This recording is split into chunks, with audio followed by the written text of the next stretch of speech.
여러분 반갑습니다. 오늘 또 우리나라 해양수산 부분 관련된 공공기관 중에서도 이 정부 출연 연구 기관인 해양수산 분야에서 많은 연구를 하고 있는 한국해양수산개발원 KMI에 대해서 살펴보도록 하겠습니다. 여기 나오다시피 한국해양수산개발원은 코리아 마리타임 인스티튜트 KMI라고 이렇게 줄여서 부르고 있습니다. 이쪽에서 하는 일은 국민을 위한 미래 해양수산 정책개발 연구기관으로서의 국가과제를 수행하고 있습니다. 여기 채용과 관련해서 먼저 보면요, 보다시피 채용 시기는 필요할 때마다 하고 있고 공개 채용을 하고 있습니다. 블라인드 채용 원칙으로 하고 있다는데 앞으로 이 블라인드 채용 이 정책도 정부의 방침에 따라 가지고 바뀌지 않겠느냐. 그리고 이 필요할 때는 특별 채용을 실시한다고 되어 있습니다. 특별 채용은 어떻게 하는지에 대한 내용은 자세히 나오지 않지만은 내규에 따라서 결정되겠지요. 그 내규를 아는 사람은 이 특별 채용 관련해 가지고 접근이 쉬우리라고 봅니다. 이 공개 채용 절차를 보면은 이 박사와 석사가 있는데요. 그리고 이 박사와 석사 연구직과 행정직이 있습니다. 여러분, 이 연구원에 보면은 많은 사람들이 연구직만 생각하는데 오히려 행정직이 근무 환경이 더 좋다는 그런 말을 종종 듣기도 합니다. 여기 박사의 경우를 보면은 서류 전형을 하고 필기 전형을 하더라도 인성 검사를 하는 것이지 전공 시험은 아닙니다. 면접 전형은 이 박사학위 논문을 발표를 하고 그리고 인터뷰를 하고 최종 합격자를 선정하는데요. 이 서류 전형, 그 다음 필기 전형, 그 다음에 면접 전형인데 박사학위 논문을 발표할 때 박사학위 논문입니다. 자기의 쓴 논문을 발표하는데 제가 알기로는 대체로 영어로 이 발표를 하게 돼 있고 질의응답도 영어로 해야 되는데 제가 알기로는 오랫동안 여기 면접 온 사람들은 영어가 아니라 발표자에게는 영어로 발표를 하게 하고 질문은 우리말로 하는 그러한 식으로 이렇게 많이 진행되어 온 걸로 알고 있는데 여러분들이 여기에 대해서는 지원하고 싶으면은 사전에 더욱더 정보가 필요하지 않겠냐 하는 생각을 합니다. 그 다음에 석사의 경우에는 서류 전형을 하고 그 다음에 이 필기 시험을 치는데요. 인성 검사를 할 뿐만이 아니라 논술을 치게 됩니다. 논술은 출제자에 따라 가지고 다르겠습니다만 대체로 해양수산과 관련된 문제 그리고 해양수산의 사회과학적인 연구의 기초가 되는 사회과학적인 분야의 문제가 출제되는 것으로 알고 있습니다. 그렇지만은 출제자에 따라 가지고 자신의 전공에 따라서 문제가 달라질 수 있다는 것도 여러분들이 유념을 해야 되라고 봅니다. 그 다음에 면접 전형인데 여기서는 논문 본인이 발표한 논문이라든지 아니면은 이 연구 계획을 발표를 하고 인터뷰를 통해 가지고 최종 합격자를 선발합니다. 그 다음에 행정직의 경우를 보면은 서류 전형, 그 다음에 필기 전형, 그 다음에 면접 전형 시험을 치게 됩니다. 그 다음에 기간제 근로자 연구직 행정직도 모집을 하고 있습니다. 이 행정직의 경우에는 여기 학력에 대한 구분이 없고요. 그 다음에 이 전공에 대해서도 어떤 분야를 특정 짓고 있지 않습니다. 그 다음에 연구직의 경우에 이 선발하는 전공 분야가 여기 보다시피 경제학, 경영학, 그 다음에 행정학, 법학 등 인문사회과학 계열, 여기 법학, 행정학, 경제학, 경영학도 있습니다만은 뭐 통계학도 들어가야 될 것이고요. 그 다음에 무역학도 들어가야 될 것이고요. 그 다음에 정치학도 들어가야 될 것이고요. 그러한 다양한 사회과학 계열 분야가 포함되리라고 봅니다. 역사 관련된 사학이라든지요, 인문학이라든지요. 그 다음에 이 자연과학이라든지 이공 계열로서는 해양학, 환경공학, 그 다음에 도시공학. 도시공학을 하는 이유는 항만이 있는 곳이 도시와 연계되어 있기 때문에 이 도시공학 분야의 연구도 필요하고, 산업공학은 항만 내에서의 뭐 생산성 문제랄까요, 그러한 것을 위해 가지고 산업공학, 그 다음에 지리학, 그 다음에 수산학 등 이공 과학 계열 등의 분야에서 연구직을 모집하고 있습니다.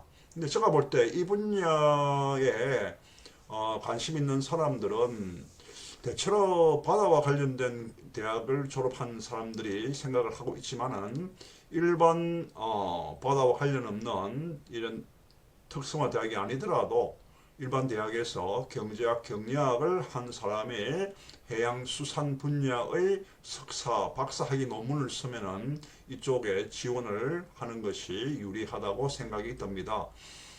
우리나라의 경우에 부산에 있는 부경대학교에 있는 경제학부 내에 자원경제 전공하는 분야가 있는데, 여기에서 석사를 받고 박사를 받은 사람들이 KMI 이 해양수산개발원의 수산 분야에 취업하는 경우가 아주 많이 있습니다.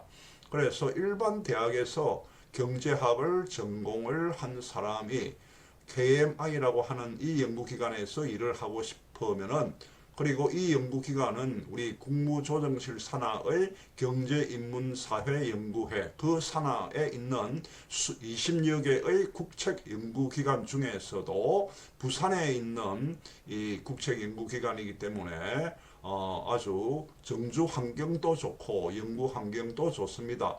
그래서 일반 대학에서 이 수산 자원이라든지 아니면은 이 해운이라든지 항만이라든지 이러한 것을 산업공학적인, 아니면은 이 OR 경영학과에서 OR의 관점에서, 아니면은 무역학과에서 국제물류의 관점에서, 아니면은 지리학과에서 석사를 할 경우에 이 국제 지리의 관점에서 항만 물류라든지 글로벌 SCM이라든지 이러한 분야의 연구를 할 수도 있고, 그렇지 않으면은 그런 대학을 일반 대학에서 전공한 사람이 그 부경대학이라든지 한국해양대학이라든지 아니면은 영국에 있는 1년제 석사과정 그 많죠. 플리머스 대학이라든지 카디프에 웨일즈에 있는 카디프 대학이라든지 뭐 리버풀에 있는 대학이라든지 이런 데서 이 해양 관련된 사회과학적인 연구를 1년간 마치고 이쪽으로 지원을 하는 경우가 많이 있습니다. 그리고 여기 석사 과정에 들어갈 경우에 필기시험을 쳐야 되지만은 논술, 박사 과정에는 필기시험, 논술이라고 하는 그러한 과정을 거치지 않기 때문에 오히려 박사 과정 들어가는 것이 더 수월한 면이 있고요.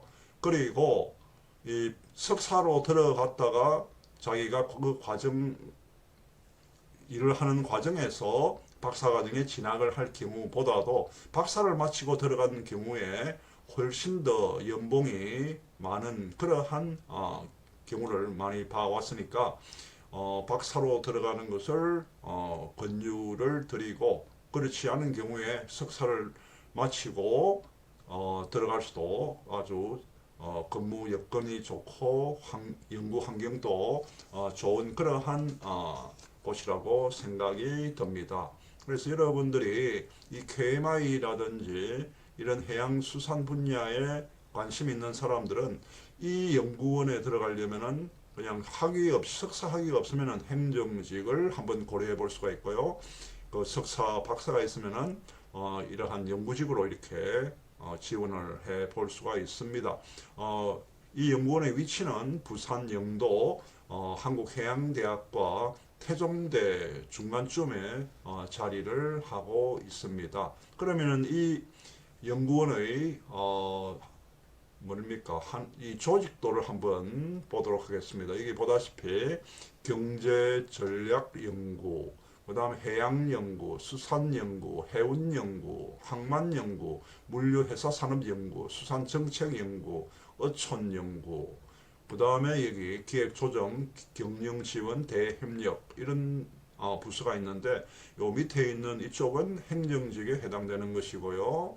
그 다음에 위에 있는 것은 오히려 이 행정직이 아니고 연구직에 해당되는데 보다시피 해양 관련, 수산 관련, 해운 관련 이러한 분야에 들어가려면은 석사학위, 박사학위 논문들이 이 분야에 포커스를 맞추어서 하면 되지 않겠습니까? 특히 여기 수산연구본부와 수산정책사업본부, 어촌연구부가 있는데 이쪽으로 이렇게 지원해가 들어갈 수 있는 전공자의 양성은 아주 극히 협소하게 하달까요? 우리 부산에 있는 부경대학교 그리고 어쩌면 또 서울에 있는 서울대학교 농경제학과에서 수산 분야의 석사, 박사학위를 가끔씩 이 논문으로 이렇게 발표하는 경우도 많이 봐왔습니다. 그래서 이 분야가 상당히 그 뭐랄까 니치 마켓이고요. 연구해 볼 만한 그런 가치가 있는 분야이니까 여러분들께서도 관심을 가지고 한번 보면 좋다 하는 그런 생각을 합니다. 이 KMI는 1984년에 그 서울에 있는 종로가에 과거에 해운 항만청이 있었는데 거기에 처음으로 해운 기술이라고 하는 것으로 시작을 했습니다. 초대 원장은 그 당시 해군 제독 출신이 했고요. 그러다가 나중에 이 이름이 그 해운 산업만을 다루는 해운 기술원이 뭔가 이 사회과학적인 그런 명칭이 아니라고 해서 해운 산업용으로 바뀌었다가 그 뒤에 그 수산 분야도 포괄하는 이름으로 한국해양수산개발원 이렇게 바뀌었습니다. 이렇게 바뀌면서 여기에 어떤 조직이 들어가게 되냐니까 부산 기장에 있는 국립수산진흥원의 수산경제연구실 수산 분야도 여기에 들어가게 되고요. 그 다음에 한국해양연구원에 있었던 해양정책연구부가 여기에 들어가고 그 다음에 크레이 농촌경제연구소 연구원이었던 이 수산 파트가 이로 이렇게 포함이 되게 되었습니다. 그리고 99년에는 정부 출연연구기관 그 법에 의거해 가지고 국무총리실 산하로 소속이 변경되었습니다. 그래서 지금 역사가 거의 40년 가까이 된 그런 이 연구원으로서 우리나라 해양수산 분야를 정책을 입안하는데 싱크탱크로서의 역할을 하고 있는 곳이 KMI라는 곳입니다. 여기 보면은 여기 세미나도 이렇게 자주 하고 그 다음에 이 해양수산 관련된 전망대회를 연초에 매년 하고 있으며 해양정책 관련된 포럼도 개최를 하고 있습니다. 이 KMI의 그 설립 목적은 우리가 앞에서 말한 내용과 함께 이해가 되었을 것입니다만은 기관 설립 목적이 해양, 수산, 해운, 항만, 물류 분야의 이 물류 분야의 요 내용들을 보면은 우리 국책연구기관 중에 하나인 교통연구원 코티 쪽에서도 교통과 물류 분야들이 이렇게 하는데 이 KMI와 코티의 중복적인 그러한 이 연구 분야가 이 물류 분야가 해당되는데 얕은 해양수산 해운 항만 이 물류 중에서도 이 물류는 이 항공 물류라든지 육상 물류보다도 해상 물류 분야의 연구 개발을 통해서 국가 발전에 이바지하는 것을 목적으로 하고 있고 그 다음에 이 경영 비전은 청색 경제라고 하는 말을 여기는 쓰고 있네요. 저도 참 생경한데 청색 경제 보통 쓰지 않는 용어인데 여기서는 청색 경제를 선도하는 글로벌 정책연구기관, 청색경제라고 하는 것이 물론 그린 이코노미 뭐 하는 그런 말 씁니다만은 과연 여기서 뭔가 이걸 보고 바로 이렇게 일반인들이 느낄 수 있을까 하는 점에서는 약간 의문이 가는데, 미션은 국가 경제와 국민 생활에 기여하는 정책 연구를 수행하고 뭐 이러한 미션을 달성하기 위해서 네 가지, 여기서는 FACT라 해가지고 이 어떤 기관이든지 간에 이러한 알기 쉬운 기억에 남는 그러한 단어를 만들어 가지고 거기에 맞추는 그러한 표현이 많죠. 그래서 여기 해양수산 분야의 데이터 기반 분석이라든지 디지털화, 그 다음에 친환경 분야의 연구로 나아가는 것, 그 다음에 리더 국가로서 비전을 제시하는데 항만과 해운 물류는 어떤 식으로 이렇게 발전되어야 될 것이냐 하는 그러한 것들을 경영목으로 하고 있습니다. 여하튼 여러분들 여기에서 소개하고자 한 내용은 우리나라 공공기관 내지는 정부 출연기관의 취업에 관심이 많은 분들 중에서 해양수산 분야에는 어떠한 공공기관 내지는 정부 출연기관이 있는지에 대한 내용을 살펴보고자 했습니다. 관심이 있는 분들은 이 홈페이지에 가끔씩 접속을 해가지고 채용 관련된 정보를 구하고 이 분야에 일을 할 수 있는 기회를 찾기를 바랍니다. 감사합니다.